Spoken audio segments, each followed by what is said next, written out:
সোহরাওয়ার্দী উদ্যানে খতমে নবুয়ত সম্মিলন অনুষ্ঠিত হবে 15 নভেম্বর।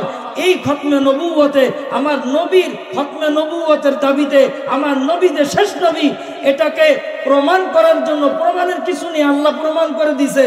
এটাকে যাতে কাদিয়ানীরা কাফের, আমার নবী শেষ নবী, সরকার মহোদয়ের কাছে যাতে শালীন ভাষায় আবদার করতে পারি, আমরা জানাইতে পারি যে কাদিয়ানীদেরকে কাফের ঘোষণা করতে হবে।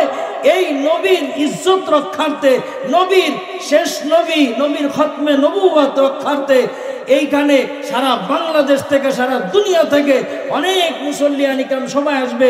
আমি মনে করি সকলের ইমানি দায়িত্ব এখানে যাওয়া ফরজে আইন। কেননা আপনি জীবনভর যত নামাজ পড়বেন, আপনি জীবনভর যত রোজা করবেন, আপনি জীবনভর যত হজ করবেন, যত আমল আছে, এই সব আমল আল্লাহর কাছে যদি বরবাদ হয়ে যায়, আল্লাহর কাছে যদি কোনো কিছুর দাম না থাকে, তাহলে আমার আপনার উপায় কি হবে সেদিন? বলে কিয়ামতের ময়দানে নামাজ পড়তে পড়তে কপালে দাগ হয়ে গেল, নামাজ পড়তে পড়তে মুসল্লি বলে আমাকে মানুষ, হজ করতে করতে আমাকে দানবীর বলে, দান করতে করতে দানবীর বলে।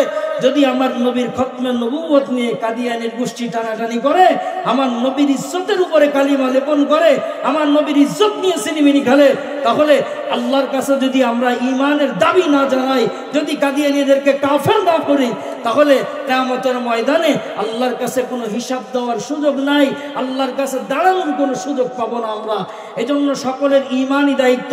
নবীর ইজ্জত যদি না থাকে, কি হবে নামাজ দিয়া, কি হবে এত মাহফিল দিয়া, কি হবে এত মাদ্রাসা মসজিদ, এত আলেম দিয়ে, কি হবে? কোনো লাভ নাই। এজন্য বলে আমার নবীর ইজ্জত রক্ষার্থে, নবীর খতমে নবুয়তের দাবিতে সমস্ত মুসলমানের ওইখানে যাওয়া ফরজে আইন। আমি মনে করি, আমার ইমানের কথা বলতেছি, আমি যদি না যাই আমার লাশ পর্যন্ত এখানে উপস্থিত হবে ইনশাআল্লাহ।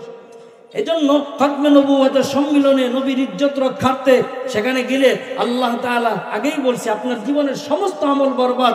সমস্ত আমল যদি আল্লাহ কবুল না করে, এই একটা আমলের বিনিময়ে আল্লাহ আপনাকে মাফ করে দিয়ে জান্নাতের মেহমান বানায় দিতে পারে। এজন্য ভাই, সকলের ইমানি দায়িত্ব, সকলের ফরজে আইন মনে করি আমরা সকলেই, যত কাজ থাকুক না কেন, 15 নভেম্বর আমরা সকলেই ইনশাআল্লাহ খতমে নবুয়তের সম্মেলনে আমরা সকলেই যাব। আল্লাহ তাআলাকে আমরা দুটো হাত দেখায় দেই, আল্লাহ আপনার নবীর ইজ্জত রক্ষার্থে, আপনার পেয়ারা হাবিব করুণার ছবি, তার খতমে নবুয়ত নিয়ে কাদিয়ানীর গোষ্ঠীরা যেই সিনেমিনি খেলতেছে, কাদিয়ানীর গোষ্ঠীরা যেই ষড়যন্ত্র করতেছে, এই জন্য আমরা নবীর ইজ্জত রক্ষার্থে সেখানে আমরা ইনশাআল্লাহ সকলেই উপস্থিত হব। আল্লাহ আপনি আমাদের সবাইকে নবীর ইজ্জত রক্ষার্থে সম্মিলনের ভিতরে উপস্থিত হওয়ার তৌফিক দান করেন। সবাই বলেন আমিন।